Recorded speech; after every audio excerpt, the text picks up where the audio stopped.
What's up, everybody? It is your boy SP with the Ring Rundown, and we are bringing a very special presentation to you guys. We are performing a Q&A with Mark Dacascos, Tia Carrere, and Big Oos Rikishi Fatu. How are we doing today, guys? Great. Happy to be here. All right, so we're going to start this off with Mark. You've portrayed many iconic martial arts characters over the years. What has been the most challenging role for you physically and mentally? Okay. The most challenging. Ooh. Ah, Tough question. tough question because yes, it's tough, because they in the moments Yeah. they're all tough and challenging. But I really had a great time and many bruises, happily, on John Wick 3. It was really really fun. Keanu was lovely, as sweet as we all hear about that he is. Um, Brotherhood of the Wolf was very challenging because underneath the leather trench coat that I wore, I had a wetsuit Ooh, okay. because we shot for 2 weeks in the Pyrenees Mountains, side of a mountain, and if it wasn't already wet and damp, we had rain machines Oh, going okay. on. And so the coat soaked up with water. It was slippery. It was muddy, and we had a lot of people in the fight, and everybody was shivering off camera. We'd warm up, but it was fun. I love what I do. But every fight scene, every character with the hits, was challenging. Yeah. So obviously, Double Dragon, the Crow. What was in performing those roles? Which one would you say was probably the hardest to get into character? I mean, obviously with the Crow coming after the late great Brandon Lee, Yes. trying to carry on his legacy. Would you compare that one with a little bit more difficulty than Double Dragon, John Wick? Well, I think yes, because the only reason we did the series was because Brandon was so brilliant in the movie and created this huge fan base, and of course, I mean, the story is it's very deep. When you love someone so much, you come back from the dead, and then you have the brilliant Brandon Lee, and you're going to be judged. So I guess there's. Oops, did I just turn it off? It's still on. It's Um, you have that inherent pressure, but I knew that I had fortunately the blessing of the Lee family, and we have there's a brilliant story. So as an actor, I just try to just jump in and give the most authentic Aaron Draven that I could portray. The best way I could honor Brandon is to be myself. You know, but I loved it. that's really great to hear. Let's go ahead and move this on down to Tia. You've had a diverse career in film, music, and TV. What has been your favorite creative outlet and why? Favorite creative outlet. I have to say I'm really loving putting together this one woman show right now. Uh, to choose between stuff that I've already done, it's hard. It's like choosing your favorite child or favorite color. So it's every single thing has its own benefits and difficulties. But I'm excited to express my the story, where I came from, what I had to overcome to get to where I am today, 40 years later. This is um, just I just passed the 40th year in this business. I Oh, moved to Los wow. Angeles in 1984. Congratulations. Thank you, Yes, thank you. definitely. Just to have the longevity and to have the clarity, and sometimes you have to like stop for a second and go, you know what? It's just good to have my wits about me after all of this because it's a crazy business, and just putting that story together and acknowledging all along the way there aren't good things or bad things that happen to you. It's how you react to it and metabolize it. So that's what I'm going through right now. It's very educational for me and thrilling.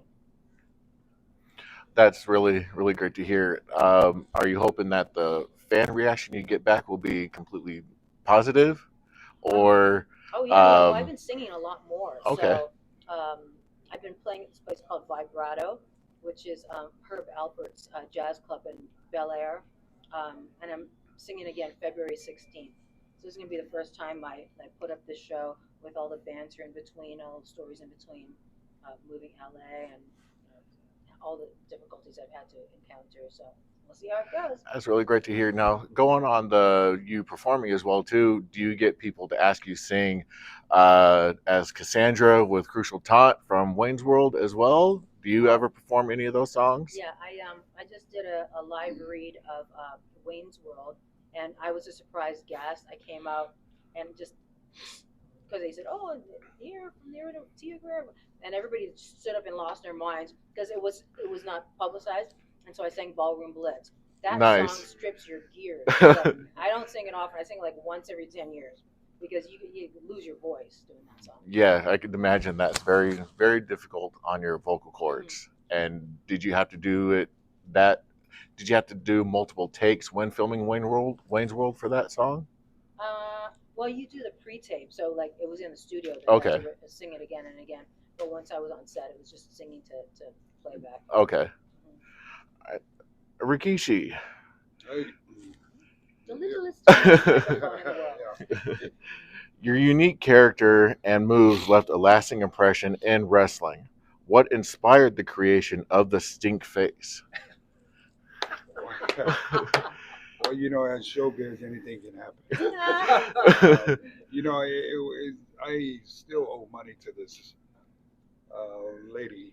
It had to be an old lady in Mobile, Alabama. It was a house show.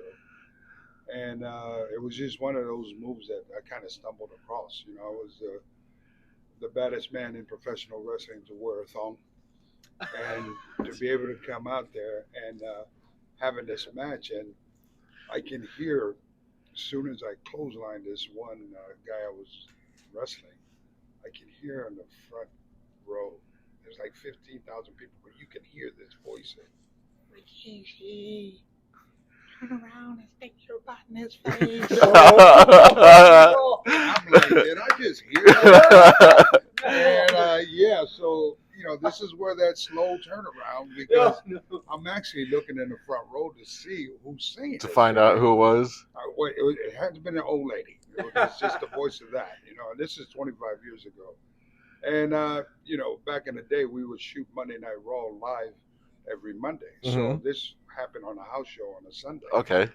And in our career, there's a thing what we call a pop, Mm-hmm. and you try to go out there, to perform live in front of people, and you try to find what moves that kind of works for you that engages the fans. It's very hard to do something live for 15,000 people. Right, because the house shows they give you more opportunities to have More fun a with the little bit crowd, more right? time. You get a little bit more time. With TV, they're rushing your ass to hurry up and get off. And so, yeah, that happened, backed it up. And the poor guy was one of my favorite friends, best friends. And he says, now, I've never done this before.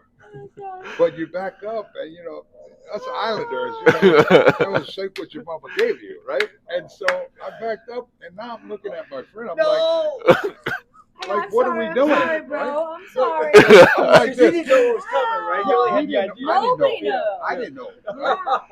Right? So, but you just stumble across stuff, right? Yeah. And then Kind of like an improv ad lib type Dude, deal, just off and the top of your head. so all I can hear was for him. He says, "Go ahead, buddy. No. Give it to me. We got him now. We got him now." I tell you, boy, I backed. I said, "Okay, here we go." Oh my gosh. And it was the loudest pop that I've ever had in my career.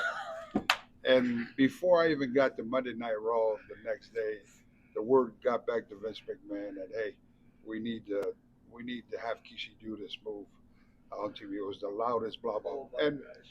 I knew then once Vince McMahon took it in his crazy warped mind, he's down for whatever for entertainment, anything for ratings, right? Yeah. And so in his mind, I'm going to have this big 400-pound Samoan guy back it up and just sit on me.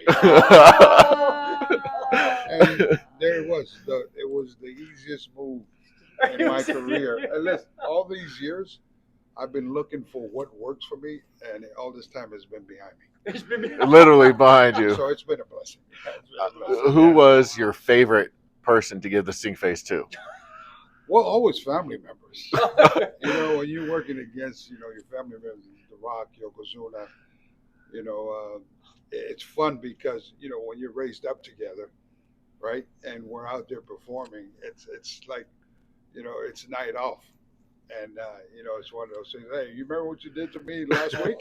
All right, here's a receipt for it. But it's always fun. And then you get those that are, like The Undertaker and guys like that, Stone Cold Steve Austin. These cats here, when they're going to take it, you knew everybody up underneath them were going to be lined up.